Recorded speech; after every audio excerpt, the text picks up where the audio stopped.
Everything you do here, here, or here goes in here and ends up here.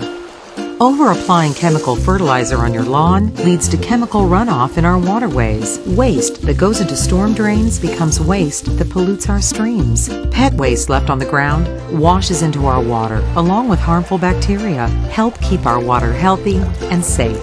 Remember, if it's on the ground, it's in our water. Learn more at mark.org.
All right, going to call this meeting to order. Roll call, please.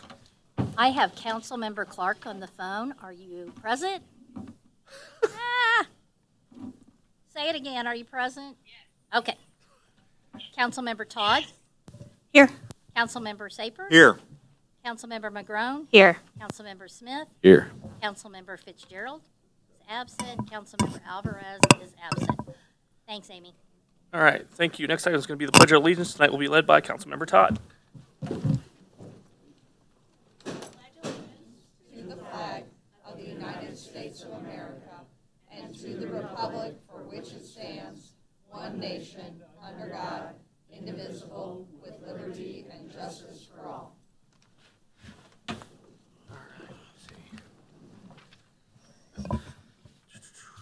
Next item, approval of the agenda. Is there a motion to approve the agenda? Move to approve. Is there a second? Second. All in favor, please say yes. Yes. Any opposed, say no. Motion carries. I am on, right? Yes. Next item is the comments from the public. Anyone from the public wishing to speak this evening, please step up to the podium and state your name. Seeing none. The ratio's off here. Usually you get one person in this kind of crowd. Now, I should welcome our firefighters as well. It's good to see everyone out here this evening. Welcome, welcome. Feel free to come any meeting as well. They're always fun and exciting stuff going on here. With that, we'll move on to the consent agenda. Is there a motion to approve the consent agenda? So moved. Second.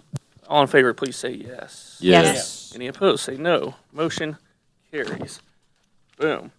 Item number 16, appointment of Daniel M. Williams as fire chief.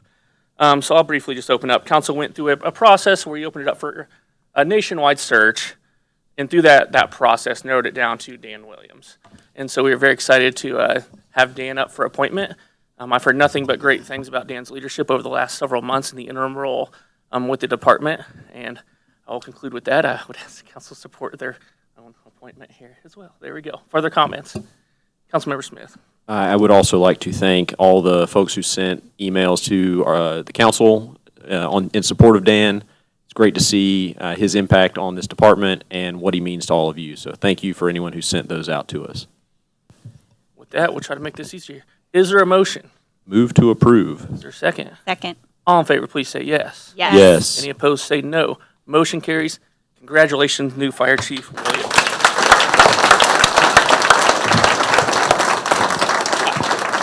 Now, I've reserved the next 5 minutes for his speech. No, I'm just kidding. No, I think we're going to do some pictures real quick. Yep.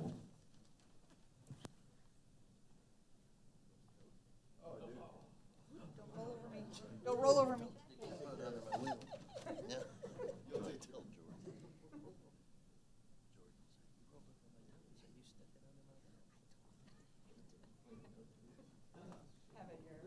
Oh, you're off the button, Dan. Hold on. We gotta go back to that. We didn't do this test. This was a part of it. We didn't practice This this, is I the new guess. fit for duty. There we go. Oh, wait. Get the, you gotta, Don't worry, I'll kind of. right.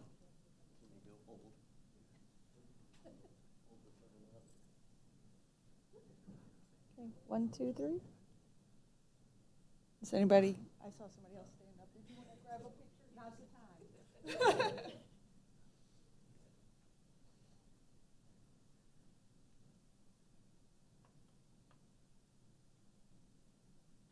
Right. Congratulations.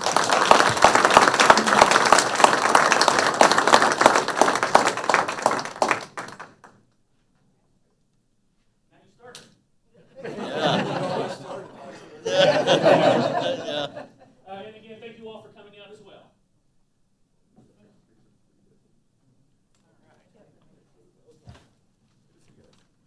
I know. I will add, Dan did a fantastic job under our emergency situation last week as well, managing that and leading various crews. So, already shown the leadership. There we go. Thank you. Next item is 17 Star Development, 23rd and Swift. This is a continuation of our conversation from last meeting where we extended their sales tax exemption. And so, did you have anything you want to present? I know you've already sent material out. Or I could ask if council has questions. If not, I would just ask if we're interested in. He is available if we have questions. How about that? We'll start there. Maybe you won't have any. You got one, Councilmember Smith. Yeah, no, not so much questions. I just want to say I wasn't here for the last one, but thank you for getting all the stuff done that we had asked. I can tell that there was a lot of work put into it. I actually was able to walk the sidewalk, the new one on Swift last night. It was very nice, very smooth. I think the fences were taken away about 10 minutes maybe as I was walking down the street. So, yeah, if you guys had somebody on that, I think Councilman McGrone also walked about the same time. So, very good. It's nice. Thank you for that. So, do we need a motion? I guess we'll go ahead and give direction to staff and I guess set the time on the sales tax exemption, which I would ask match what's on the, I'm going to say development agreement. What's the other document we have? There's an end of September date on something. Development agreement or? Right. Yeah, Their Sorry, request their was to- request is that the sales tax exemption be extended to the end of September. End of September. There we go. So I'll take a motion to direct staff to extend that. Yeah, move to direct staff to extend the exemption through the end of September. Is there a second? Second. All in favor, please say yes. Yes. Any opposed, say no. Motion carries. All right, next item. 18, electric vehicle infrastructure plan. This evening, I believe. There we go. It's all you.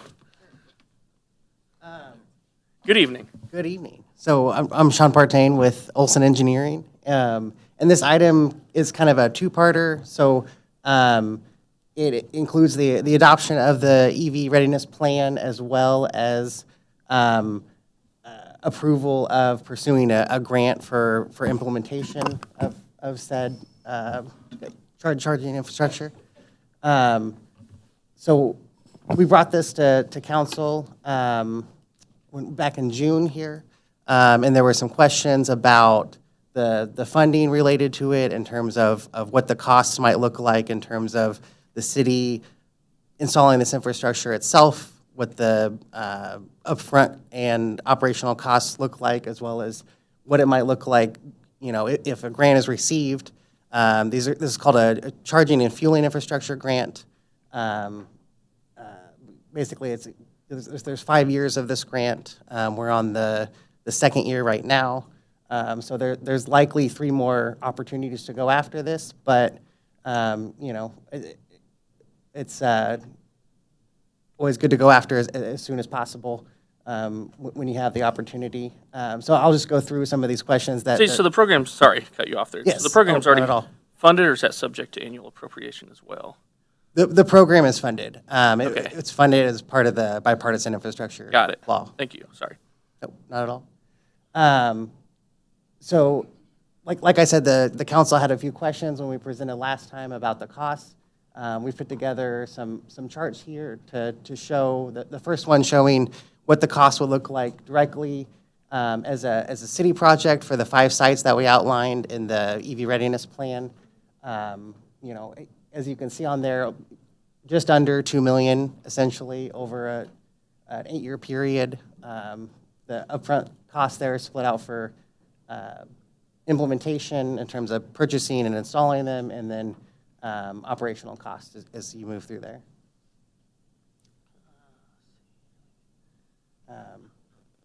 And then what that looks like with the grant. So again, yearly capital and operating costs. So yeah, we're at about $350,000 with the grant. The grant match is 20% from local funding. 80% of that is covered from federal. That would be if you get the full amount. A lot of these have been awarded to the full amount. It's a competitive grant, but with it being the second year, you know, a lot of cities are still kind of putting together plans, seeing what the general interest is from the private market as well. I know that was brought up at the last meeting, you know, in terms of trying to find that right balance between public investment and private investment. And then, yeah, the other question that was brought up was kind of what operational cost looks like. A lot of Can we either do that full screen or scroll down a little bit more Yeah. so I see what these, sorry. There we go. Thank you. So a lot of cities contract with operators when they set these chargers up. Essentially, the operator would maintain it when it breaks down, have a contract with the city, or the city can maintain it themselves, you know, probably involve a couple more either part-time or full-time employees. And to fund those, usually a fee is drawn, you know, on addition of the kilowatt hour charge for charging to fund the operational costs. So here's some options. One is kind of a higher level, or kind of a high-low level in terms of those fees drawn from it. And then the other one is what it would look like without a fee drawn in terms of operational costs for maintenance as those, oh, got lights flashing. the ladder truck's going out there. Yeah. So yeah, Lot of those are the 3 big questions I think that we got from council. and kind of our response to it. If there are any questions about that pursuit or the plan as a whole. Councilmember Smith. Can you remind me, you mentioned 5 sites at the top. Can you remind me where those are roughly? Yeah, so the first one, do we have a? I think it's in here too. I know there's one at 35. There was one at 16th. Yeah, there's and- two kind of on either side of the highway. One of those is at the what is that called? The Rabbit Hole, the new Children's Museum there. The other one is on the other side, where new development is going in. Here we go. Yeah, so there's Buchanan Street across from the new Bloom development. Yep. And then the 16th Avenue parking lot. And again, when we talked about this before, these could move around. General location, this is where they've been identified and where it would make sense. Yep. But, for like 16th Avenue, this could end up at the north end of the parking lot or the south end. You can kind of There's vary. proximity to like the lines, right? Like the transmission lines that made it easier to implement at the south end, I think. Yeah, that's some of the items as well as what the city controls versus what's private property. Okay. And then the I-35, I-29 corridor, so we identified the Rabbit Holes parking lot. We've reached out to Pete Cowden, and we're kind of working with him on what might make sense there, be it head-end parking on the outside there or in the parking lot. But again, depending on, what makes sense when we actually get into it. Diamond Parkway, we've had an identified location just somewhere in that development. There's still a lot of development to be built there, so there could be other opportunities, but somewhere in that location. And then somewhere in this location, close to us, right now the library parking lot is identified, which is, good proximity to the high school, good proximity to City Hall, the library, of course, the church across the street. There's a lot of activity in that park, kind of a centralized location here near Armour Road. Was it the spot of the Rabbit Hole that was proposed for the DC? That was the initial one that was proposed for DC. It would be an option to, we talked about either that one or the one on the other side of the highway. We think that makes the most sense for DC. And, Right. and it lines up with I-29 as an identified corridor, prioritized corridor for, for the Yeah, shuttle. I mean, sticking the fast chargers near the interstate makes the most sense. It also said, I think, on that first bit was that the DC would come last. Is that right? Is that what I saw on the I think in terms of how tonight's document? yeah, The first, 3 pages.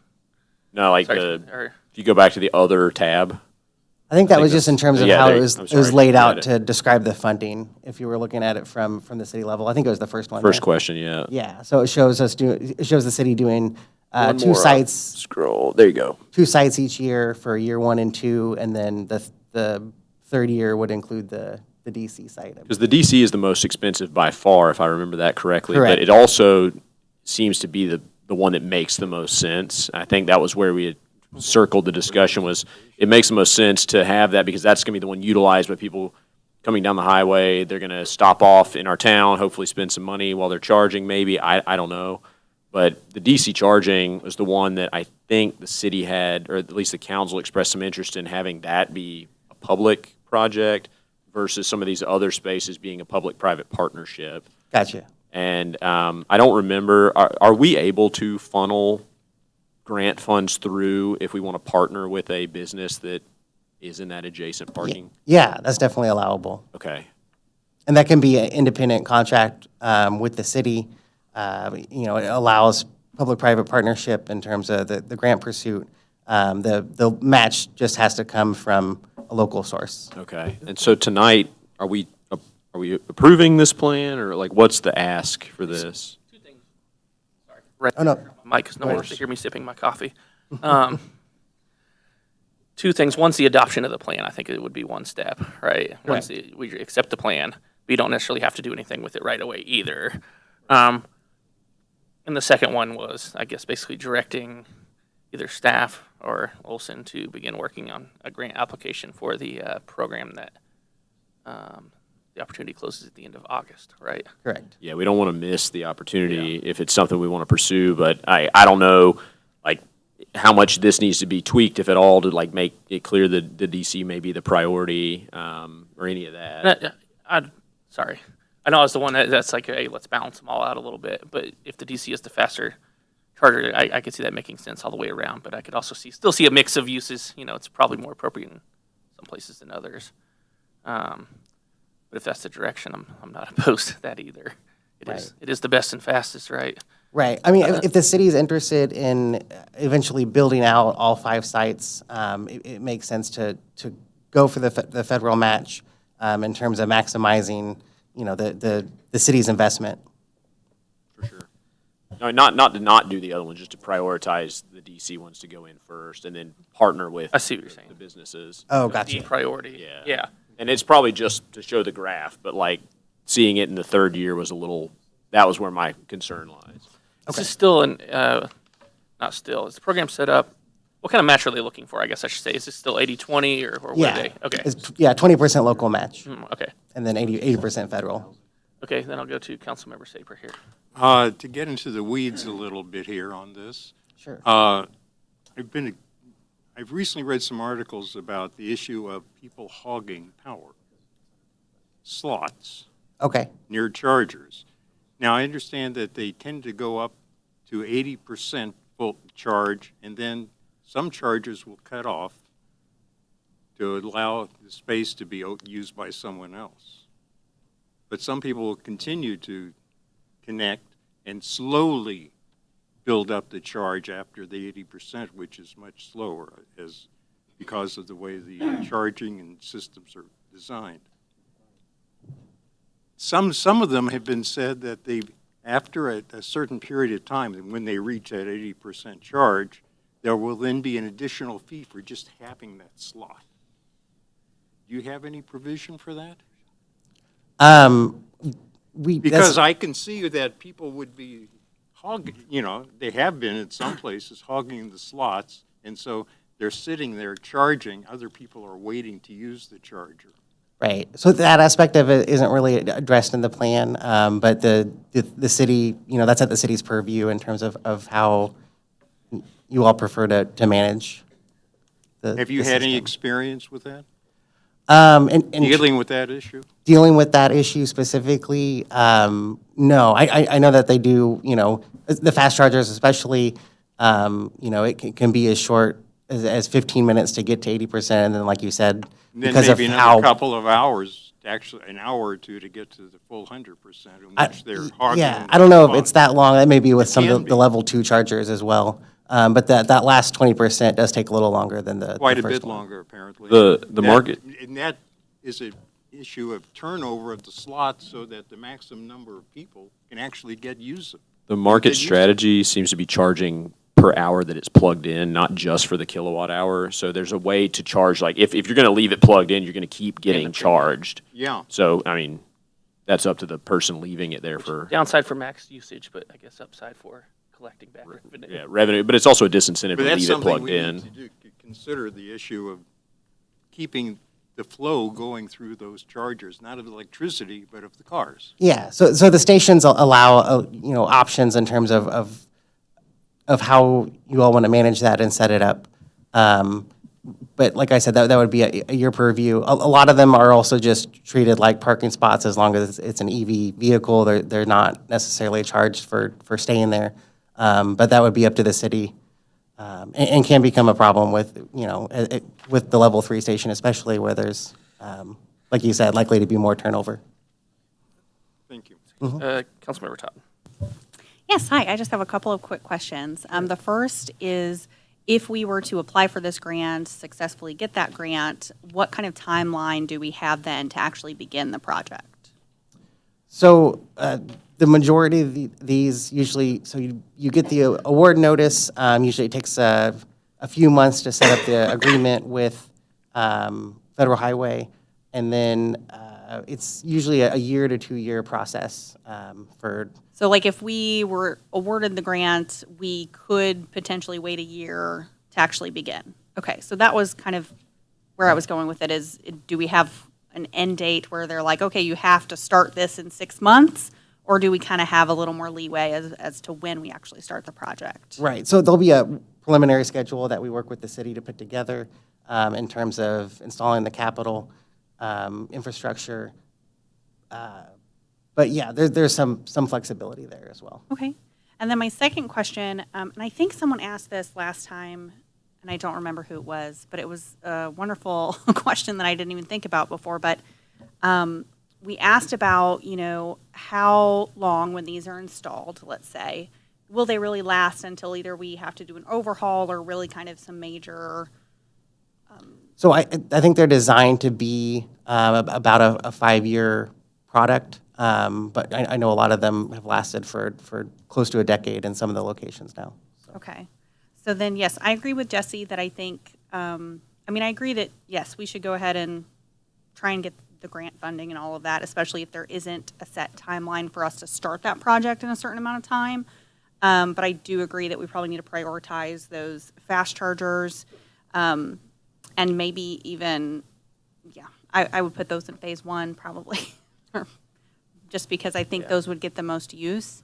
And then, the 5-year thing kind of worried me the first time, just because the technology changes so quickly, and by the time we even get the project done, then the first ones we installed will be needing an upgrade or some major maintenance at that point. And so that's where I was just a little concerned about how quickly we'll have some pretty big expenses to be able to either overhaul or maintain the early systems that we implement versus by the time the project is finished. Right. So those are just, the things that I was thinking about. Okay. But yeah, I'm in support of at least trying to see if we can get that grant funding. So thanks. Yep. Anthony Sands has, well, Just I a know couple what it is, but- thoughts real quick. Yeah. So the grant does go through 25, so there is another opportunity in the future to go for the grant. Correct. Right. And I think the three additional rounds, I believe, Is there, 3, okay. And then the other thing, including this one. the one thing that kind of, I missed some of the conversation, but I just kind of caution, the level 3 chargers, they're a lot more expense installing those and maintaining them. The DC component, it's a very expensive. It wasn't identified in the study to put multiple DC charging stations in. Looking at the kind of dwell time we have around certain uses and land uses in the area, level 2 was kind of what was really looked at. So I think that would probably still be the most ideal in most circumstances for us. But I just want to throw that out there when it comes to level 2 charging versus level 3. I feel like I see potentially the point, though, in prioritizing what is most expensive when you're looking at an 80-20 split, potentially. But I'll let you. Yeah, and I am perfectly willing to consider the level 2s in the spots like where business parking, people are coming in to work and they're going to plug in for the day or for hours on end. Mm-hmm. And that's the ones that I think we partner with the businesses to offer that, or an apartment complex to offer that as an incentive to their residents. Hey, we've got level 2 chargers in the parking lot, and they can do whatever they want after they've paid for them. They can give it to the residents for free, or they could, because they're going to be the ones funding the back end of it. Or they can charge for it, either or. But that makes sense when people are going to be there longer. This is, if we're doing the public side, that's my thought is if we're providing an amenity from the public, even if it's a charged station, that we as a city prioritize the level 3 is what you're calling them, the DC. Those would be the DC fast chargers. Mallory just reminded me of something too, that the DC fast chargers might not score as well in the grant because they're not near, the ones near I-35 would, because it's the alternative fuel corridor. Yeah. Farther away, it might not score as. Oh, yeah, like I'm not advocating Right, for right. DC over on 16th or 18th. Like, Sure. no, just DC where they make sense by Gotcha. the interstate, Gotcha. especially if we're scoring. Right. Yeah. And I was just kind of reminding you that the level 2 can make sense in terms of turnover as well. Like was talked about with the first 80% charging a lot faster. A lot of times people will want a little bit additional range, say if they're meeting somebody for lunch and they need to get back somewhere. And that first hour, even on the level 2, can sometimes get a vehicle to 50%. So they can be, pretty quick and still have fulfill a role there, even with an hour or 2 hour time frame. If somebody coming in town to shop or get lunch. Not to convolute the matter, but there's different levels of level 2, if that makes sense. There's 2.5. Right, yeah. So beyond that, then if we're thinking potentially or yes, then we'd need an additional task order, correct, for someone to complete the grant. Right, so if we wanted to pursue the grant funding, we would need Olson's help in going after that. And so we have talked to them. I think the task order we were looking at was $17,000, so we'd need approval in some way, shape, or form for staff to pursue that with Olson. We don't have one here tonight, but we'd want to do that in a timely fashion before the next meeting so we could actually go after the grant. We'll make it 12. Yeah. No, I'm not. Down. And then I think along with that commitment from the city in terms of how that local match is going to be funded as well. Yeah. I think Yeah, the two parts of yes, that. yes, 20% Yeah, we'd have to match. get- We'd have to figure out how, yeah. We'd have to have that set aside. Yeah. Which is all. Which, Sean, it's about what, about 300? For all five, yeah, I think it would go to This is that question second 2. chart. 360 or so. 350 and change. Right here? I think that's it, yeah. Yeah. Yeah, 350,000. Yes, zoom in. Approximately. Right. $358,200. Right. Be pretty good if you picked that. Yeah. All right. I mean, so what do we need to do we want to move ahead and direct staff to, I guess, Tom might not like this. Can we authorize this somehow and then bring back a task order? Could they authorize? We're already in a contract. Authorize the mayor to sign? We're already under contract with them, correct? We're adding an Correct. additional task to complete the grant process to finish this out.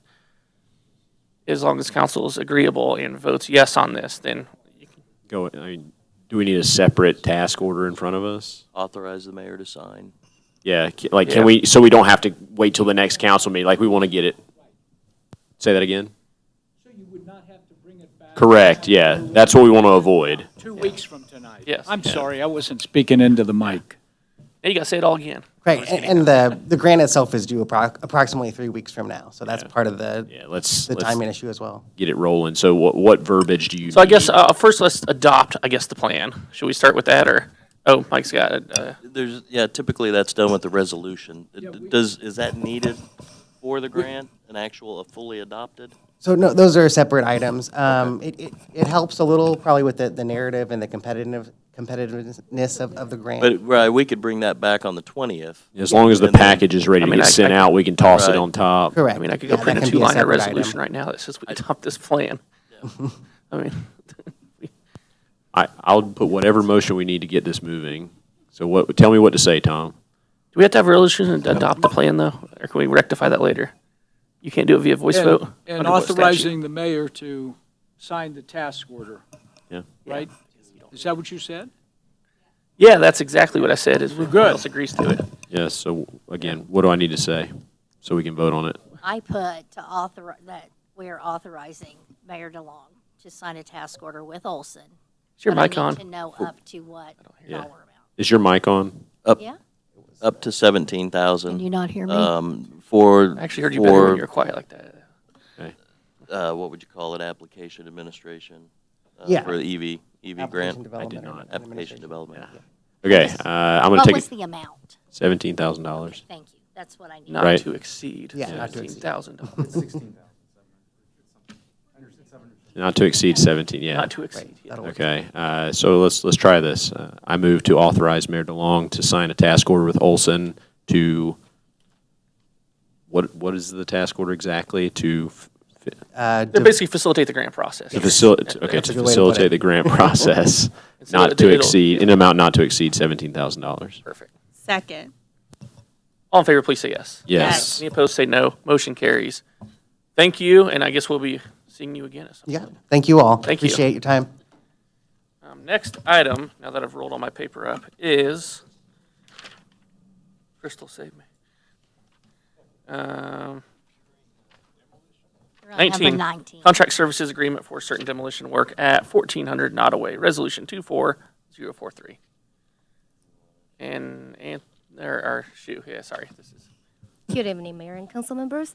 This agenda item in front of you is a request to approve a resolution in order to, for direct staff to enter into, can you not hear me?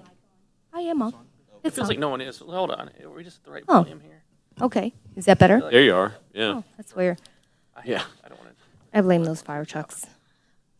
So this item in front of you is a request for you to approve a resolution in order for the city to enter into a contract with Ding Demolition under an emergency situation for the company to help us demolishing all the attachments and 2 metal silos as deemed to be dangerous by the building official. This has been a continuous effort by staff throughout any possible way we can. We have been contacting engineers, have onset views, and discussions with railroad companies in order to figuring out how to demolishing this, what are the phases we need to do. We do anticipate a full demolition to go out for bid in the future. However, this is an emergency order at this point. I'm open to any questions. But, so you might already know this coming because I talked to Mike about it a little bit earlier. It looks like the scope has changed a little bit. Was demoing the 2 metal grain bins part of the initial calls? So demoing the 2 metal silos was not the initial call. However, during the inspection and communication with the engineer, when we are doing an onset views, with understanding how to demolish the attachments and the chutes and ladders and dangling over there, it has been brought into the building officials' attention that these 2 silos are in a serious deteriorated situation. So therefore, they have been added toward the initial request for the quote for an emergency demolition. Okay, but that didn't go back to everyone else, though, that was called. That now it includes another $200,000 in the contract. I do have the building official over here. Plus and 180. he has been the one directly contacting the companies doing the demolition work. So that might be a question. I guess I'll just skip to explain it. why at this point would we just not go out for a normal kind of RFP process and have folks submit bids rather than calling them this way? Right. So we have been preparing this emergency demolition for a while.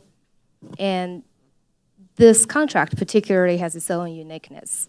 How do we want to demolish it? What do we anticipate? We don't know till we talk more with the demolition company. Okay. So we are preparing the full bids for the entire Yeah. demolition work Yeah, at yeah. the same time. But I do urge your attention on this emergency situation that is determined by the building official. He might have a little more evidence and statement to make so you can understand why we are taking 2 steps at this moment. Yeah, no, and I'd say I generally understand what we're doing, and I agree with doing it. Just trying to understand the process and the bid process here, more so than anything. Yes, Mayor and Council. One of the concerns is that right now we are preparing to do a formal bid to demolish all of the structures on the property. But these metal attachments that are falling weekly, actually, and the 2 metal silos is of some more immediate concern. And the concern is that even if you would go through the total demolition, there's going to be months before that work actually is done. But right now, what we're facing, right, is for instance, the metal silos, they were actually sealed up, and there are persons that are beginning to actually sleep inside there. There are people that are actually taking pieces of it apart. There was a fire set in one of the metal silos that has changed the composition actually of the metal of the silos, making it more brittle. So to answer your question, it's more of a concern that we need to do this part now. Something now. Yeah. So Got it. No, I definitely agree with getting the metal portions down, because even when we acquired it and went over and toured that was the portion that was probably ready to come down then and needed to come down closer to then. What other questions do we have? If not, Councilmember Saber. I've been asked by various residents the question, not directly toward the issue of doing this immediate work that needs to be done, but the issue of why we acquired them to begin with and then demolished them when it was actually a private individual who owned them and at that point was responsible.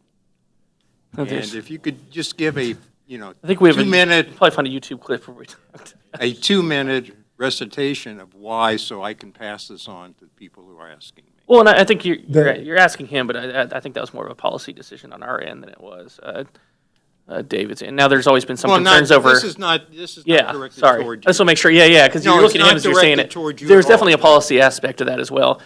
He did declare it a dangerous building at one point, and it has been a dangerous building for many years. And if I recall, through various conversations, it did start to make sense for us because, as I understood, the individual wasn't going to be able to take care of it or wasn't going to take care of it, and it's eventually going to be a detriment to the surrounding railroads, everything else. So it's really kind of a public safety threat as well. So we had made a decision at one point to I acquire know all we of it did, and tear yes. down part of it. But Yeah. Yeah, people Yeah. keep asking, several people. Oh, no, ask it's a about fair question because it's a large expense to us, and Yeah. generally you're not going to see a whole lot of benefit on the back end sort of thing. It's not like we're Correct. flipping it and making a lot of money on this. That wasn't the intention of the purpose either. Was to be a profit-making venture. Yeah, It was more to well, the things clean that up dangerous The buildings. things that people have said to me is that, well, it wasn't going to fall on anybody except the railroad, so why weren't they? Which isn't exactly prime for I don't know, keeping society running either. Railroads. Down Okay. there. Why Sorry, that was weren't very they, broad. why weren't their feet held to the fire to do something? They probably all should have been. I wouldn't disagree with that. I would say, again, touring and kind of seeing some of the paperwork, it does seem like the larger structures are in a lot better shape than these metal ones. These metal ones looked bad years ago and need to come down immediately. If we want to have that, we can put that on the agenda and debate the whole rest of it, which we will at some point. These are questions that people have asked Yeah. for the last year. Yeah, but for tonight, I would say the focus would be on this more immediate danger now. It's been dangerous for a while. This is becoming immediate. This is not Yeah. directed toward this immediate thing. Yes, but yes, Since this issue is coming up, I thought I would ask those I wasn't ready for the whole history there, but I can find more information on that too. questions. There we go. Thank you. Thank you. Sorry. I think we're good. Okay. We'll do a Move to what are we approve. doing here? Yes, resolution. Is there a motion? Second. There we go. Second. All in favor, please say yes. Yes. Any opposed, say no. Motion carries. Thank you. Item number 20, fiscal year 2025 budget discussion. Mike. All right, Mayor, members of the City Council, we got sorry, you guys hear me all? I think I can All hear right, you. yeah. I don't know what. I am. So let me pull a little closer. So I've got the budget memo in here, for your review. Some of the things, we wanted to show you in the table, things that were discussed at the last meeting that we took note of. One of them, the distribution maintenance for the water, cell phones and pagers. It was a great question, actually, and we've made note of it in reference to the question from, the administration portion of the budget, but we've also looked, you'll see a little later in the memo, we've also looked at all the departments, and there were some tweaks that we needed to make. The city fleet wash was commented, the wash bay was commented last time, we could decrease that. We've shown that in here, previous 1.5 or 1.15 million down to 850. We would like to, one thing that we failed to get in this year was citywide facilities audit. We had it for this year, but failed to get it in 25. In talking with Public Works, we'd still like to continue that, but we realize it's going to be 25 to do that. So we used that decrease of 300,000 and put it back into that facilities audit. And then, of course, Let me ask, what does that even mean? It seems probably broad, and that's a lot of money for something that's so that's probably not needed. basically, yeah. It's a very, very high-level concept look at all of our buildings. So basically, it's going to give us an idea of what kind of liabilities we have going forward from a very high 30,000-foot view of all city-owned properties. What kind of upgrade should we be looking at? And kind of like a stormwater, sanitary sewer water master plan, but for the buildings. So it's going to identify larger-scale capital improvements that might be coming down the line in the next 5-10 years. What kind of building space issues do we have? And then how can we better prioritize the buildings we have, basically? It definitely seems like something we, in large part, should be able to tackle ourselves without bringing in outside folks, but. We could, I mean, if that's the direction, yeah, we could definitely attempt to do that. Yeah. We can do that if that's Yeah. council's desire. Right. I mean, definitely, like municipal services needs and stuff, I would think your folks on the ground would know better. Same with police and fire. Yeah. I mean, they're the everyday users than hiring some outside consultant to say what would be prime. I mean, I'd rather consult with the folks that actually work there directly. Yeah, we can definitely try that. I would say that I have been in other cities where this is kind of typically the way you do it. You bring in an architect of some kind at a very high level and have Yeah. them kind of look at the HVAC, the I electrical. think I suppose that's how some of them probably end either Yeah, way. I right. mean, you're going to know what your needs are, but some buildings where there's probably little to no needs, and I'm not Yeah. sure where you need someone. We were especially going to for 300 include, grand. we were But going to who's- include the YMCA in this as well, but along the same lines. The library, I believe, all Yeah, all fire city station, Fire facilities. Station 1 and 2. Yeah. City Hall, yeah. Yeah, the YMCA definitely could use a facilities audit. I was at the pool today, and the bottom is falling out now, so, yeah.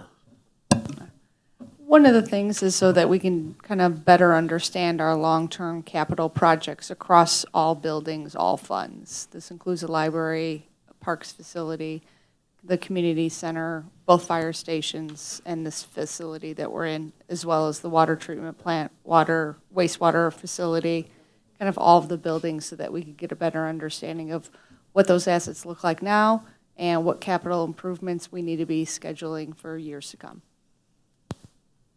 Is 300,000 an estimate of cost? We haven't bid that out in any way? No, it kind of falls in line with all other high-level conceptual master plans. But again, it's ideally get an architect or an engineer that comes in and specializes in those kind of building mechanical systems. But Okay. either way, yeah.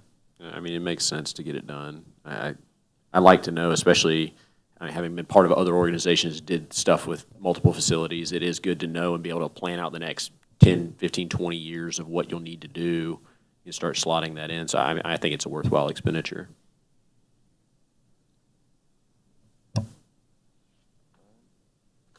There's only two more of you. Running thin, normally I just say roll with it, but, well, no, it's still a discussion anyways. That's Yeah. what I was going to say.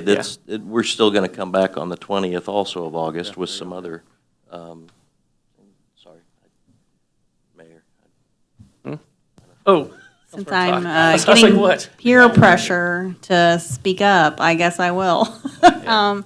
No, I mean, I guess my only question with, if we were to do it internally, is that really the same? Or, like, I would imagine that this is an expert level kind of thing with special knowledge and skill, correct?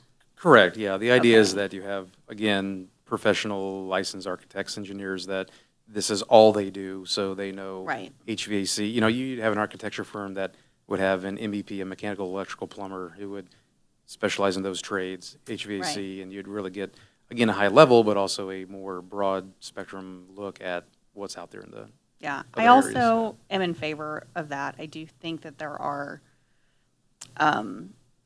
it's different, like, we have great staff and people, but they also have day-to-day activities and jobs that they do a wonderful job of, and I want them to continue doing that and not add on. And I also want, if we can, get the expert level opinion. I think it's probably best for long-range planning. So that's my 2 cents. All right, so, Not to be left out here in this crowded council meeting tonight. Yeah, I support this, but I would assume, and that's always a dangerous thing to do, that they would be consulting with staff for their input as well as to the issues that they can think of as well. Very much Absolutely. so, and yes. therein lies the problem with consultants often, though. Yeah, I don't need a $300,000 pass-through for the same answer, but that's fine. Yeah, Councilmember Todd. I was just going to say, I do think, I mean, yes, we've all probably worked for a company where consultants come in and tell you all these things about your company, and you're like, you don't know anything. But I also think viewing something from the outside looking in, you have the gift of perception and the gift of brutal honesty, where sometimes if you are in it and you deal with it every day, you might not think that something is a problem because you just have found a workaround. And that goes for physical things like HVACs and, non-physical things like how we conduct meetings. But so I just think sometimes, yes, consultants cost a lot of money, and but I also think that it is a gift of having an outside perspective, an expert perspective, and I do think it's good to, like I said, not add on to the people that already are in it every day. So Now, I have a different theory on a percentage of consultants, not all of them, but I'll talk to you about that. Well, not here. So there we go. Hey, well, okay. Any further budget things? Well, as step through the memo, I mean, I just kind of point out, some of the questions asked last time, wellness. We've got a good response from the Wellness Committee in there that kind of lines out their costs. They threw in, 52% of our employees are registered right now. The industry average is 32. We typically see 60, but it doesn't pick up until enrollment in October. We touched on, cell phones. We discussed admin last time, but kind of showed you here all the funds. So we've looked at that. Sent out the spreadsheet for projected versus actuals, years 21. Really, you get 21, 2, and 3 to compare to actuals. We don't have the actual for 24, but you still see the 24 amended or budget amended, projected, and of course 25 that was sent out. And then the question was asked about the animal control building. I think we haven't had a chance to speak about this as much. Or Chief Freeman and I haven't. But if anything, if it is something to pursue in 25, maybe it's just looking at the design and whatnot. 'Cause realistically, I don't think we could get it all done in 1 year. But I will save you 50 grand of consultants. We need a new one. Yeah, Councilmember Safer. we do need a new animal control facility. I've toured it several times and watched. The staff does a really good job with the limitations they've got with their facilities. But it's, for this city, it's really a shame that we have that current building and facility there. We do need to make a drastic change, rebuilding it or replacing it in some other location. Location isn't bad necessarily, but the facility is well-worn and outdated. All right. Look into it. If that's something we can, right now we have it in capital for future year, but if council's okay, we could move, get an estimate on kind of the design aspect. Do that first and then. I would agree with that. It's in pretty rough shape. I don't know if everyone else has been over there. It's not prime. Yeah. For our workers or the animals. All right. We already talked about the wash station. The other part that, kind of mentioned in here that, we still have the August 20th meeting. And since we will have, basically what we got to you July 2nd was June or May data. So it gives us a couple extra months of revenue coming in, expenditures. So Nick and I both feel that we're going to be able to tighten it up, even more. So that's our plan, and then to get it to you along with what we've talked about here, but then also any further discussion tonight. And I can't find my Excel sheet, so it might be next meeting. Okay. That's unfortunate. Okay. Or fortunate, depending on where you. Okay. If Further there's council any- member comments for now? If not, oh, that was okay. Recent files. You know what? Well, I'll come back to it. Tonight? Yeah, I had to reboot my whole computer now. Oh. Now I'm all over the place. All right, yeah.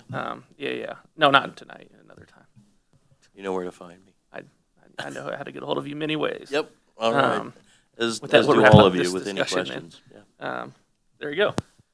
Item 21, council discussion for process for short-term rental. Oh my goodness. I got all kinds of things on my mind here. 21, council discussion for the process for short-term conditional use permits. I know, now you hit my little speech impediment. There.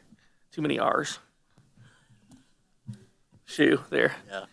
I would like to say I call those short-term rental as well, so don't feel bad about it. Seems like I'm dealing with a lot short-term.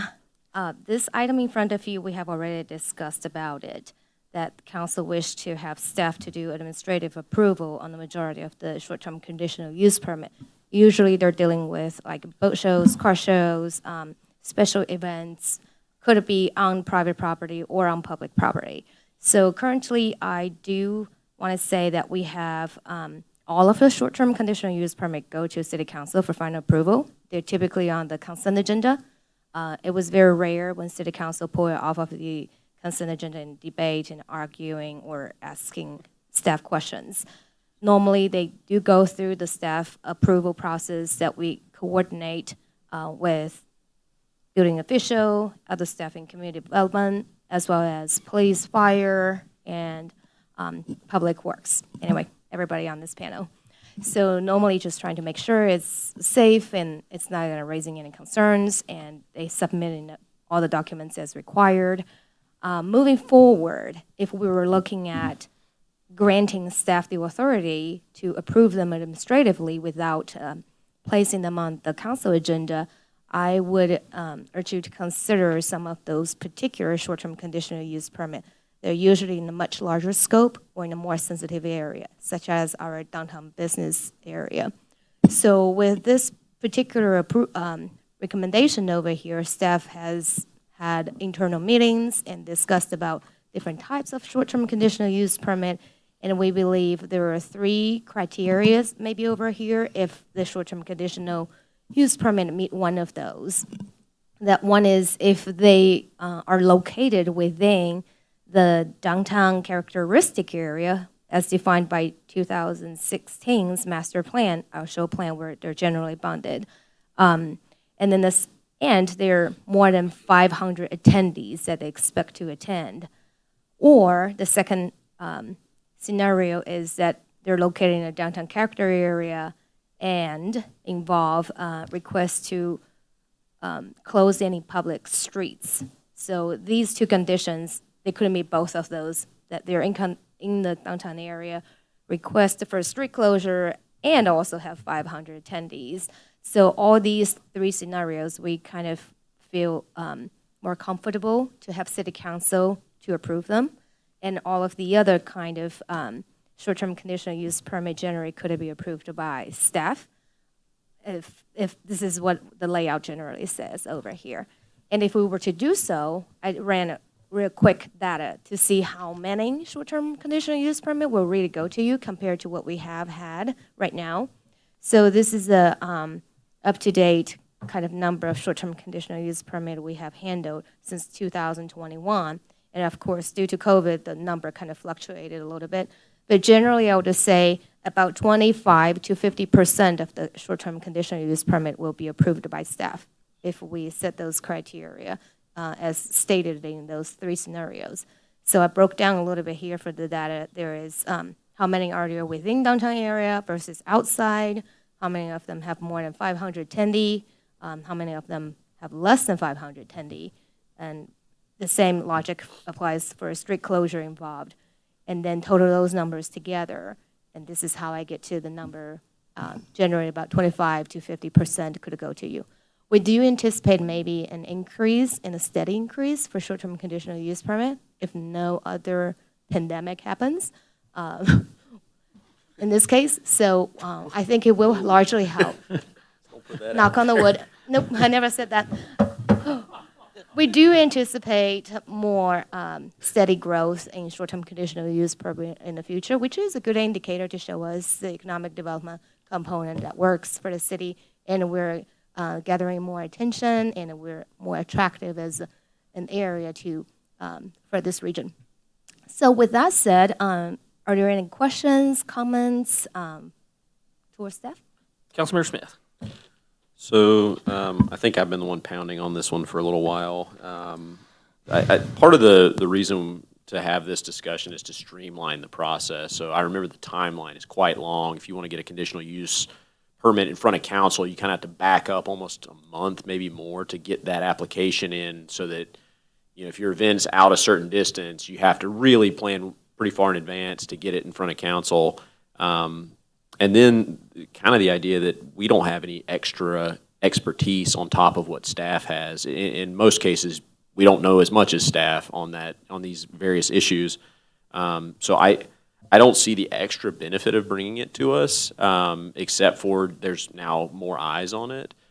But most of these have very little questions, and it ends up skating through either on the consent agenda, or if it comes to discussion, it's very basic.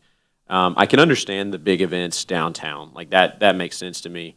The ones with street closures, I could go either way on. I don't know that we know any better on what the concerns around street closures would be. And then the one about the RV and boat parking in the residential piece, what's the thought there? The thought over there is that's totally up to city council. We Yeah. leave those as is right now. I'd 100% kick that to Lessons staff. learned. Yeah, I really don't care if somebody's gonna park a boat for 14 days. That's up to, if staff sees a problem with it, nuke it. If not, so that's the kind of stuff. The big events coming to us, that's fine. I would also say, is there a way to write this where staff gets the approval authority, but if there's some unique characteristic that makes it, okay, we should probably bring this to council, that you can?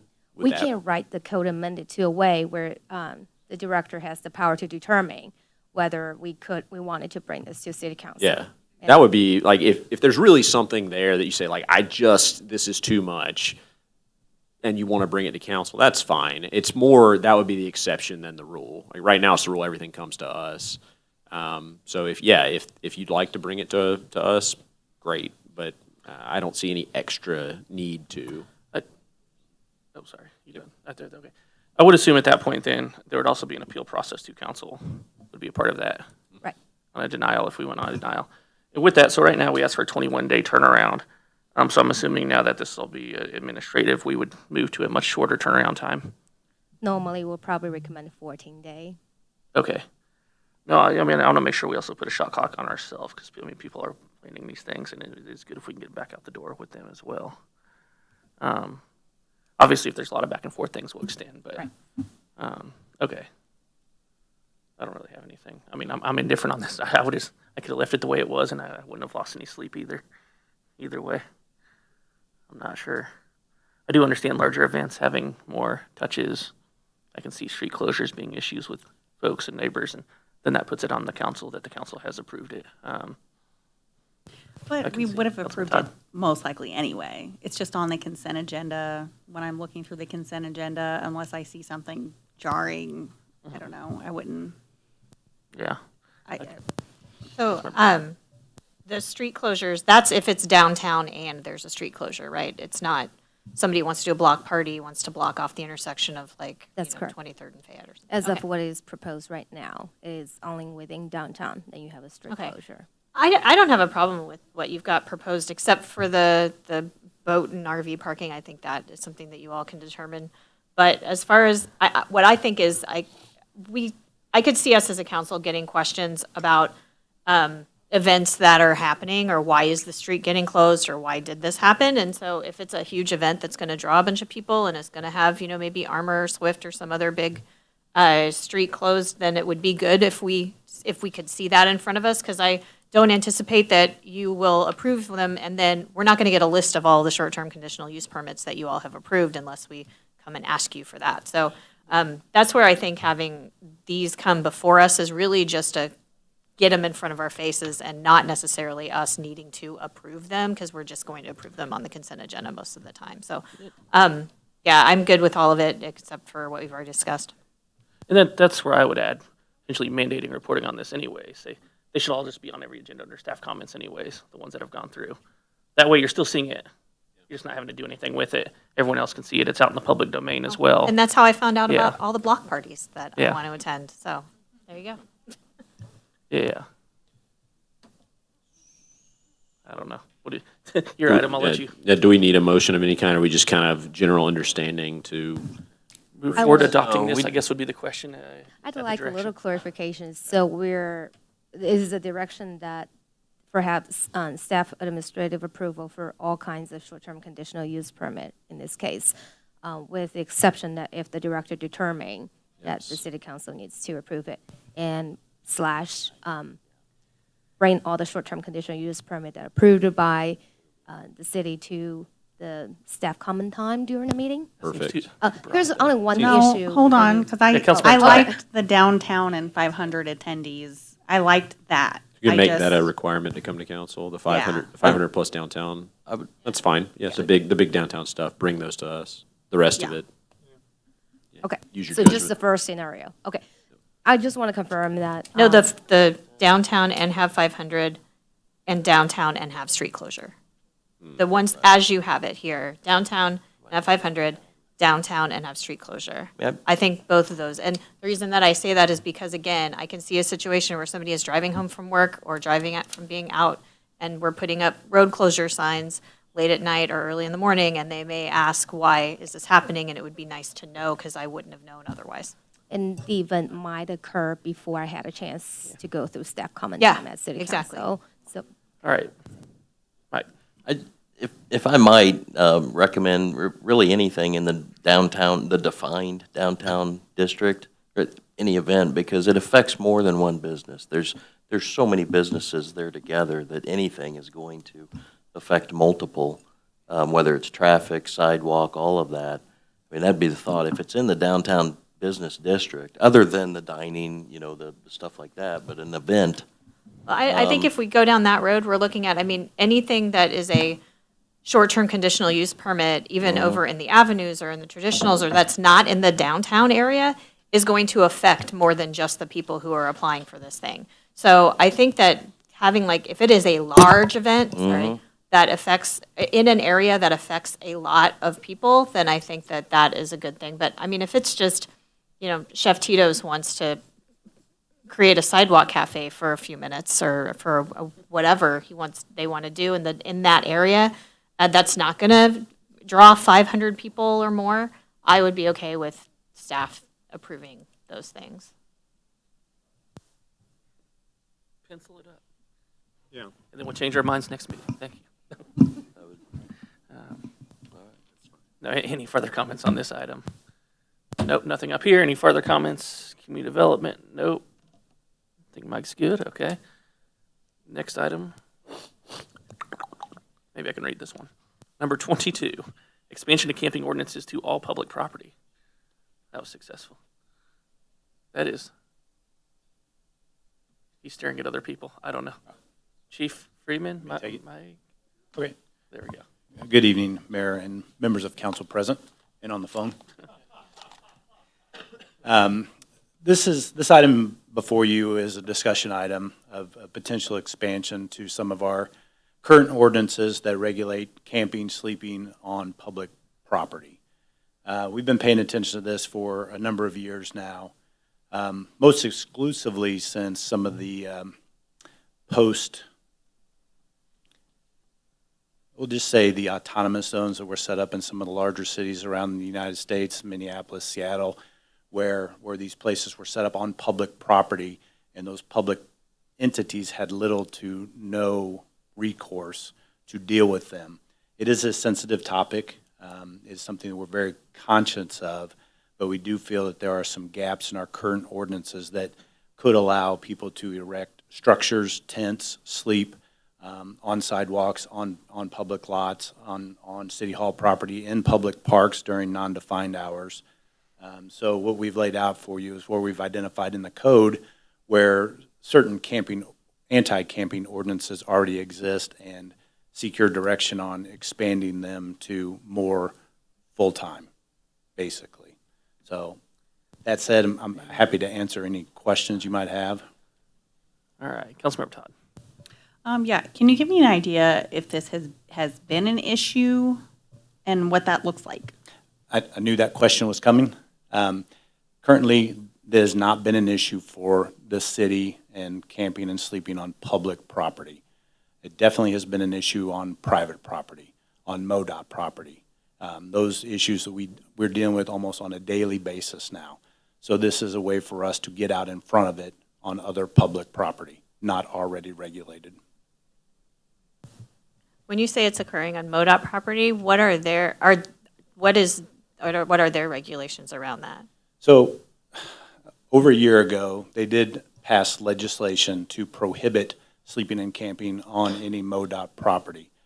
That legislation was eventually thrown out, not because of the nature of the legislation, but how it was attached and a procedural procedural element within the state of Missouri. It hasn't come back in yet either. So what happens now is if we come across a sleeping or camping on MoDOT property, we notify the local MoDOT personnel and let them deal with how they deal with it procedurally within their organization. What is your procedure? Let's say that there was an incident where somebody was sleeping on a sidewalk and on public property. What is the approach that you all would take to address that? Kind of like what we laid out here in a potential ordinance is we're going to still do everything that we can to try to provide and refer services to people that may be in a bad situation. But in reality, we also have to take into account public health and public safety, and someone or some bodies laying across sidewalks, erecting tents, and again, come back to like, we certainly understand this is very sensitive. Some of the model language that we have in there is kind of, it is mirrored from what the state legislation was when it was enacted, is like, we're still going to do everything possible to refer to services and get people help when they want help. But when it comes down to it, if they refuse to accept it, then there has to be some level of recourse for us. So, sorry. What I'm looking at on page 2 here, is that how the ordinance would be presented, I guess? Is that, or you still need to refine the text exactly? It would still be some refinement, work with the city council or work with the Parks Department. Okay. That is part of how we started the process. Okay. Okay, got it. Councilmember Todd. I just want to be clear then that this is in your mind a preventative measure, proactive preventative measure. It actually will not impact the current MoDOT situation at all. No. Okay. Is there a reason that you have concern that this might become a problem in the near future? Yes. I mean, just looking around other parts of the metropolitan area, other parts of the United States of America, it does become a problem if it's not addressed early on, and there's not recourse there. So how would someone know the difference between the ordinance that we have in place now versus if we change the language? Does this mean you're going to post up signs on public sidewalks? Like, what does that look like? When a person is walking around, how do they know that? It wouldn't change anything. It would just, our approach would change, where the educational component would come into play, where if we came across someone sleeping, someone camping, erecting a structure, whatever it is, we would explain to them that you cannot do this here. You need to move along. And here's move along options are shelter A, shelter B, shelter C, help here, whatever it is. And if they refuse to take that help, then the potential is they could get cited in municipal court. And that's where that Supreme Court case that I mentioned in the memo came into play at Grants Pass versus Oregon, because it was that very topic. It was the criminalization of homelessness that was at play. And we certainly don't want to get into that game. We want to make sure that we're providing all the resources possible if the people are willing to accept them. Okay, because the current language does make it clear there's no overnight camping, correct? And overnight sleeping in any public spaces. Certain public spaces. Okay. So I guess with the current language, where would someone be allowed to sleep overnight in a public space? In the current language? Yes. The proposed language? Current. Current? I want to know in the current language, because when I'm reading the current language, this is basically saying no overnight sleeping. If someone is sleeping on a bench in the park during the day, that's allowable. The answer to your question is the sidewalks on Armour Road.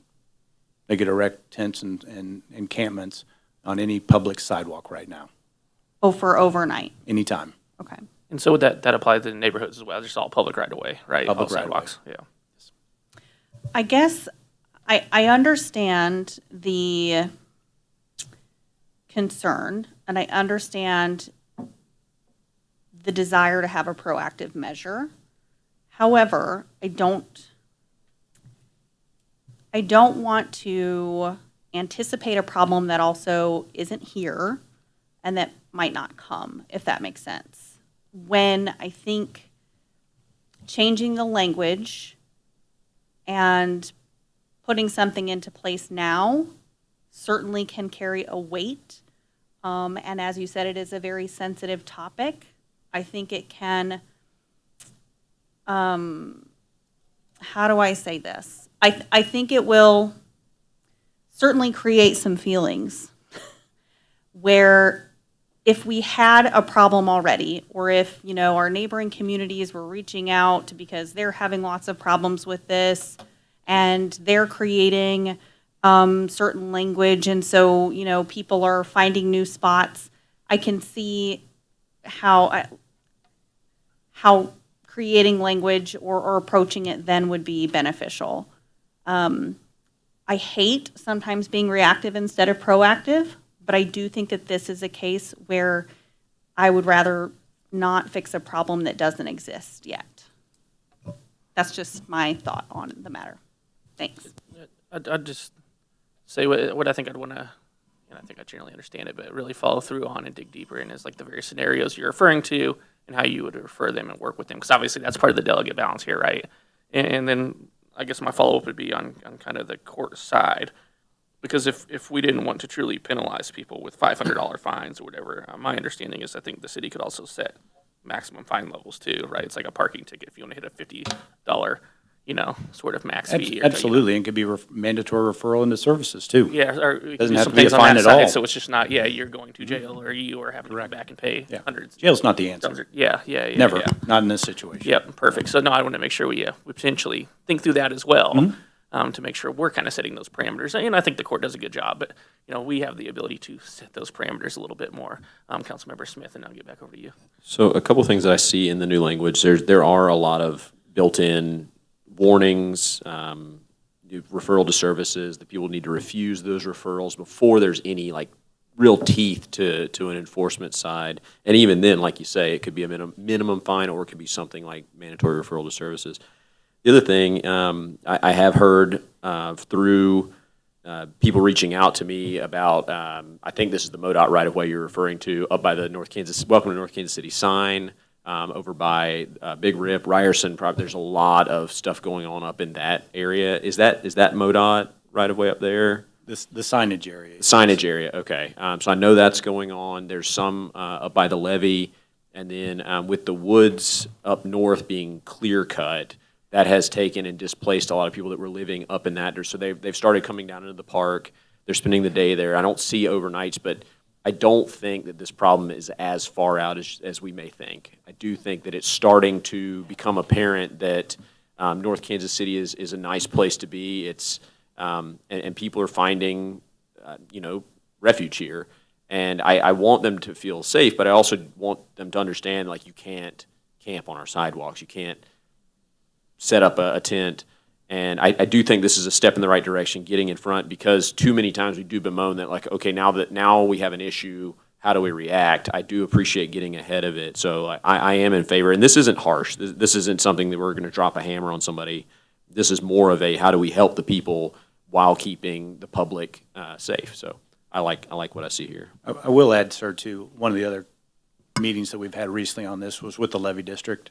There's concerns with camping on the levee as well, and we'll have to be cognizant of that and how we define public property, because we are hearing that there's riprap being removed from the levee to make trails more accessible down by the river, which is obviously a very large concern for the levee district and the public safety of North Kansas City. Does this cover, as it's written, would it cover the levee, or are we going to really try to make sure the levee is? We will have to make sure that we can work that in there. I can't say that we can for sure, but that would be something that conversations with council would be. My question would be public property. Portions of that are also in Kansas City, though, too, right? Portions are. Yeah. But the part that we're talking about right now is all in within North Kansas City. Mm-hmm. Okay. Now I got Councilmember Todd. I saw yours first. State President, I don't think spoke. Then I'll call him. Then Councilmember. Boom, boom, boom. I was just going to say, too, I do appreciate that the approach is one of support and helping someone as opposed to criminalizing them. I think anytime there's a fine for someone who is sleeping on a street, it's never going to have the impact I think we hope it will. And I think that's a different way of continuing to punish someone who's already in a not great situation. So I would prefer that, you know, I understand, yes, we want people to understand they shouldn't be camping in our sidewalks or in public spaces.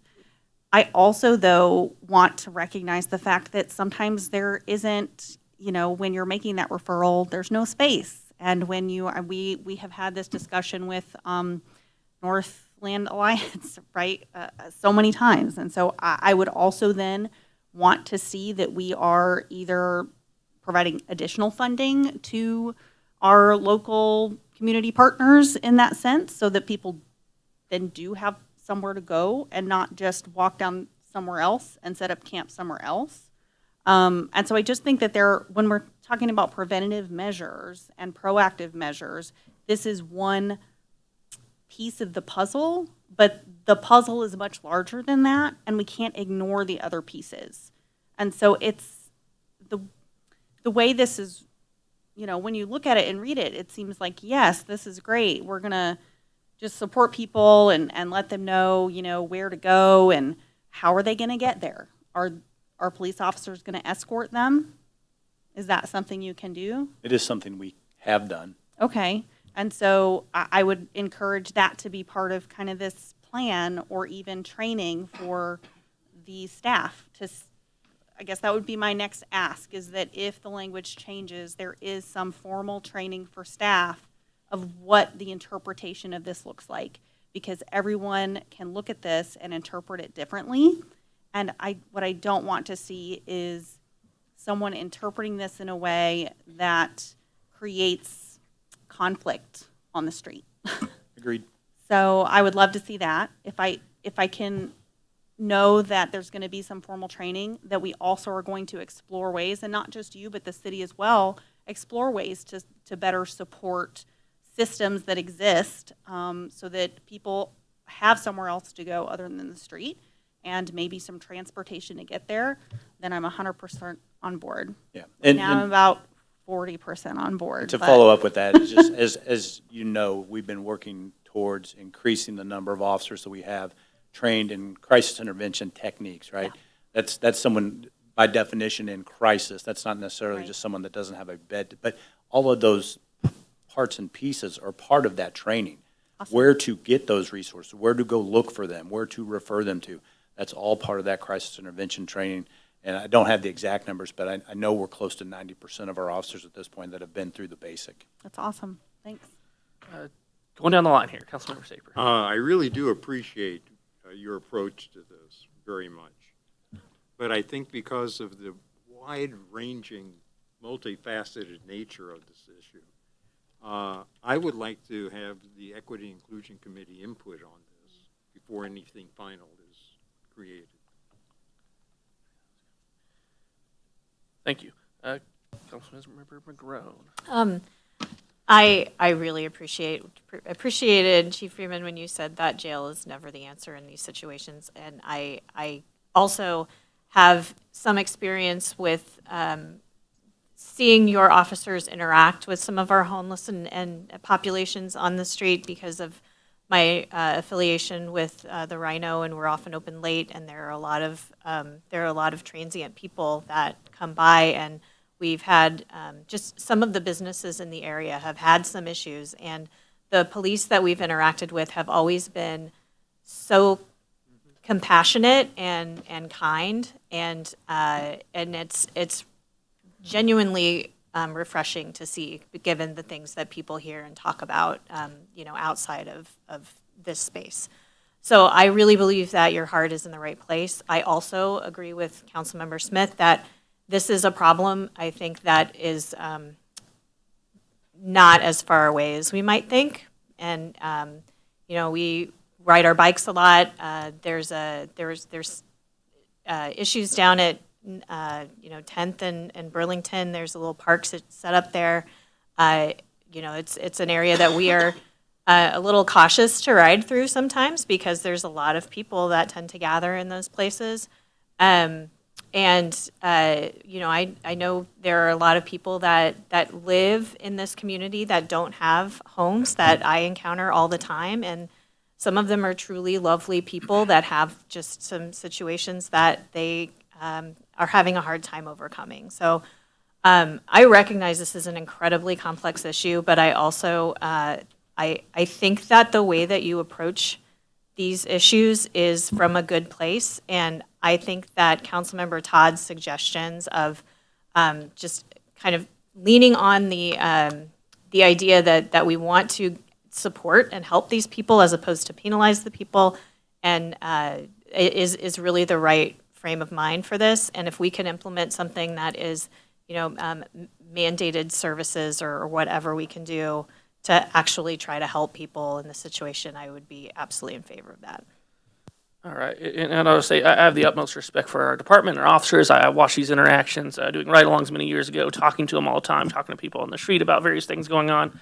Nothing but the most respect for our department and the way they handle people, always with dignity and respect. And I'd say I believe this just gives them another tool, another way. It codifies. It gives them the ability to do something in various situations, right? They're not out there, going after people or attacking people on these sort of fronts, but it does give them the tool that if needed, they can take some sort of action. Exactly. So I do appreciate that, and of course I always hold out for final text, and we'll see what that all looks like. But yeah, would be good with moving this forward and having further discussion. Thank you. There we go. With that, is Amy back? This is the portion. This part of our meeting is sponsored by. Okay. Yeah. Have we worked on that revenue stream? Can we have meeting sponsors? The consent agenda is sponsored by. Okay, she is on there officially, right? She is officially. All right, so we'll call the item here. Item number 23, approving accounts due and payable by the city through August 2nd, 2024, 7865, ordinance number 9662. And actually, we'll open with a question. I have a question on this one. There are some food-related expenses under office supplies. Can we explain that?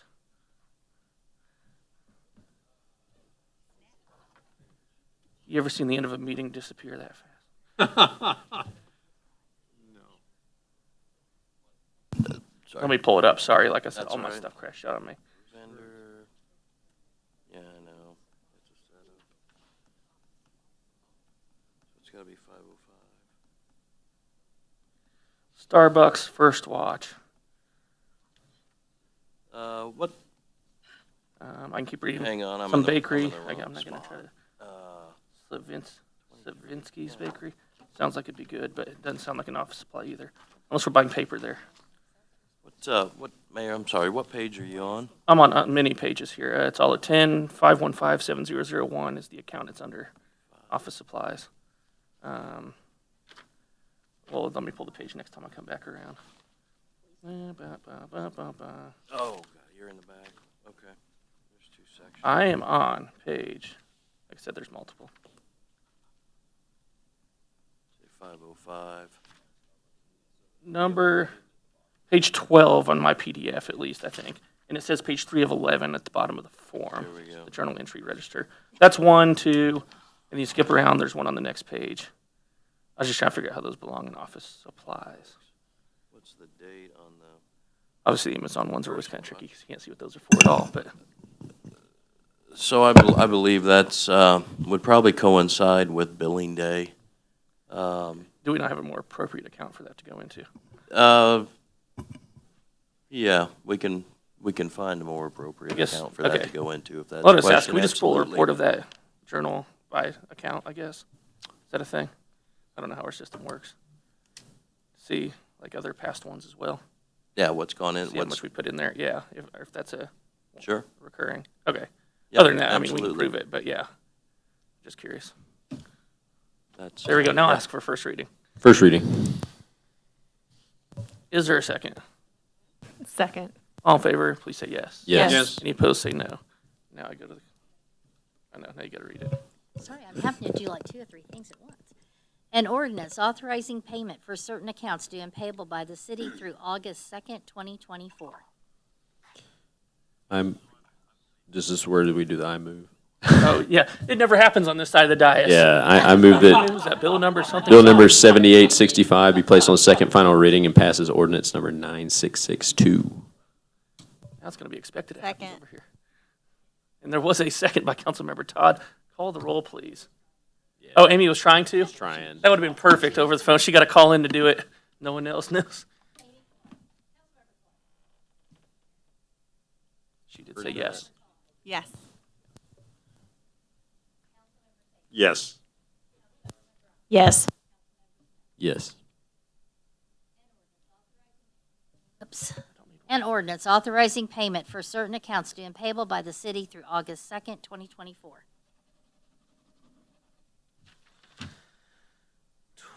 24 staff comments. Tonight, we have comments from Kim, Crystal, and Chief Williams. All right, got to say I'll let that. you off. There we go. Kim looks sorry. ready to go. We'll call Good her first. evening. So Bike Walk KC has notified us that they just signed their agreement with MoDOT on their grant proposal for the MoDOT Carbon Reduction Program. Their proposal, so MoDOT, as in partnership with us, applied for a carbon reduction grant through MoDOT, and they were awarded. And within their particular packet was an additional 25 bikes for North Kansas City in addition to our current fleet. So that will also add 3 more hubs throughout the city. This particular grant is a 20% match from the local, 80% will be part of MoDOT. However, kind of the fun thing I find on this particular grant is that unlike normal grants that just fund capital, this one actually funds operations as well for 5 years. So it'll help offset the initial buying of the actual bikes and then the operations costs. This was not in this budget, this particular one, because you apply for grants and you never know if you're going to get them or not. We also don't have a clear horizon of when those revenues will be receipted to Bike Walk KC so that we can actually purchase these bikes. We would anticipate, depending on the timing, either it being included in the final version of what you guys discussed tonight or come back as a budget amendment. And just so you guys kind of get an understanding of the dollars, so what the city's part of buying the initial bikes would be around a little over $22,000, and it would be an increase to our current contract for services Bike Walk KC of $8,000 annual.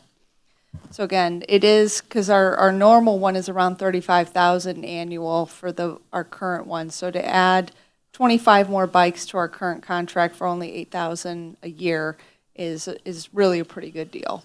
And if you guys saw the report a couple of months ago, I mean, we've seen a 66% increase in ridership. So that's just kind of the update. Again, we don't have all of the information, but they did ask that we share that good news that that they just signed the contract. That is good news. There we go. All right, who'd you say? There we go, Crystal. Okay. I guess I kind of have 2 things. Thursday, the 15th, is the board banquet. I guess I have to get really close. You even turned it up at one point. Thursday, the 15th, is the board banquet, so be sure and RSVP to me if you would like to come and bring a guest. And then also, I just put in there the Harrah's lease extension letter. I got that from Harrah saying they wanted to extend their ground lease another 5 years. I don't know. We're going to debate that. No. No, we good. Nope, it's good. It's good. The clerk has dictated that is good. Okay. And we will close, correct, staff comments with Chief Williams. Yeah, you ready for this? I am ready. Mayor Council, I want to thank you for the opportunity to serve this city. As a fire chief, it's something that's special to me, having grown up here and lived here and, worked here all my life. So I wanted to make sure I thank you for that. I want to thank all these department heads for their support. And I want to thank all the fire department employees for their support. And it was very humbling and all that happened. Secondly, let's get to the event that happened last week. I want to thank everyone in this room, every employee in the city of North Kansas City, because they were all working. We were stretched as thin as we could possibly get. I know it literally was 4 hours after I signed my offer letter that happened. What's that? You weren't, and Kevin wasn't working. That Hey, made it. I had that on my list of inquiry questions over here. And I just wanted, we stretched this city to the limits. As the emergency manager and opening the EOC, we had, Anthony's department had guys that worked 48 hours straight. We had people that worked 48 hours straight, 72 hours straight. And there were a lot of people that put a lot of time and effort into that whole situation. And so I want to thank everybody, every employee that, if they can hear me, thank them all. So they did a great job, and we got it taken care of. So wanted to express that. Thank you. Thank you. You can't follow up after the closer? The person that he didn't compliment in that whole thing was himself. He did an outstanding job. We were here quite a while, but Dan led that. Yes, we worked as a team, but it was under his leadership through the emergency. So I want to make sure that's said. And I also, I'm going to thank the mayor. It was 3:15 Friday morning, and he was up here sitting with us. And he was there and there and there. I mean, it continued. So that was impressive. Yeah. So, and thank you all for your support through it. Thank you. Councilmember comments. Councilmember Clark Stone, does she have any comments? Okay, then I'll check her off there. Councilmember Todd. I'm going to reiterate what's already been said, but yeah, with the emergency that happened with the water main break, I mean, the fact that people were informed as quickly as they could be, that there was someone handing out water immediately. I mean, everything to the people who just live here or come here to North Kansas City went pretty smoothly and seamlessly from my perspective anyway. So for the people out there who weren't working and just were checking the dreaded Facebook page, all of you know how I feel about the Facebook page, but checking that to see updates and, getting the word out to neighbors. And I mean, everything was just wonderful. So I really appreciate, I always tell people North Kansas City is the best. And then, emergencies happen and we just prove it time and time again. So I'd like to not have another emergency for a while, but yeah, wonderful people here working. So thanks. Is there a second to that? No emergencies for a while. No. Go ahead, Councilmember Safer. Just amazed at how the city dealt with that emergency situation. It was just incredible. And the creativity, and sometimes when valves didn't allow the interconnects to work, you were able to go hydrant to hydrant as an emergency measure. The creativity, the steadfastness, it's just mind-boggling impressiveness. Thank you all of you. Thank you, Councilmember Gunn. First of all, I'd like to congratulate Dan again, Chief Williams, on your appointment. I can't think of anybody else who would be as good for this city as you would be. I don't know of any other employee of the city that genuinely loves this town, I think, as much as you do. And I feel like you love it as much as the residents do because you are one and because you see, I think, your whole the whole fire department and this town as your family. And it really is special. And hearing from all of the people who supported you was just like a cherry on top, but getting to kind of know you through this process has been really wonderful. And we are so lucky as a town to have you. Also, we are lucky as a town to have all of our, this whole group of people, as shown with the situation with the water. I really would like to thank even the River North organization and Joe Gower, who went out and worked with an ice company to get 120-pound bags of ice, and then went business to business offering the ice for whatever businesses could pay if anything, so that they could continue to operate, because I don't know if you know, but businesses go through a lot of ice, and ice makers use city water. So it was really great that I mean, it was just a kind of a grassroots effort to keep things moving. So all of the activity to keep our town going from all fronts was really remarkable, and this is truly the best place in Kansas City. Yeah. Appreciate it. Thank you, Councilmember Smith. Echoing all those comments, great work, everybody. I won't belabor that point. Chief Dan, welcome aboard, straight into the deep end of Mackin Lake. Very, very happy to have you on, and your team loves you very much. It was very apparent during the process.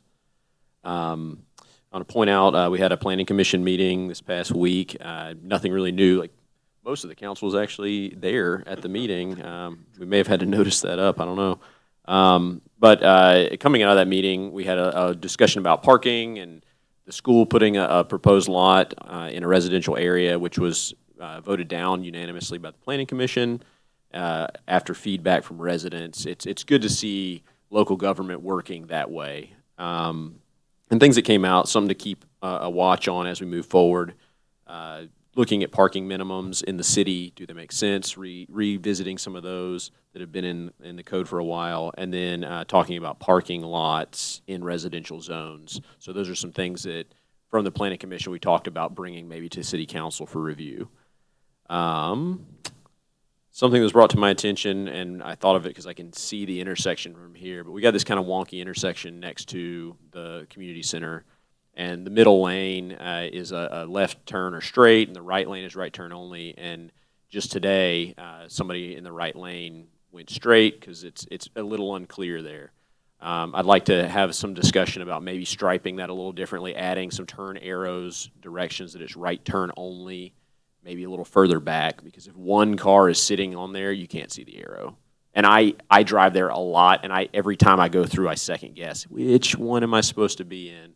So if we could get arrows or turn signals as far back as we can go, and then maybe a sign up that says right turn only. We can talk about that. And then last piece, National Night Out, North Kansas City Police Department. Chief Freeman will be in the dunking booth, 4:30 p.m. on Friday. It doesn't say where in Mackin Park. I don't know if that's by design so that people will find it by 5 o'clock and he'll be out. Festival Shelter, is that what you're talking about? Okay, Festival Shelter. Chief Freeman will be in there. I've also been asked to hop in at some point in the night, so if you're tired of the stuff I say on the dais, come throw a softball at the target. Good luck to you.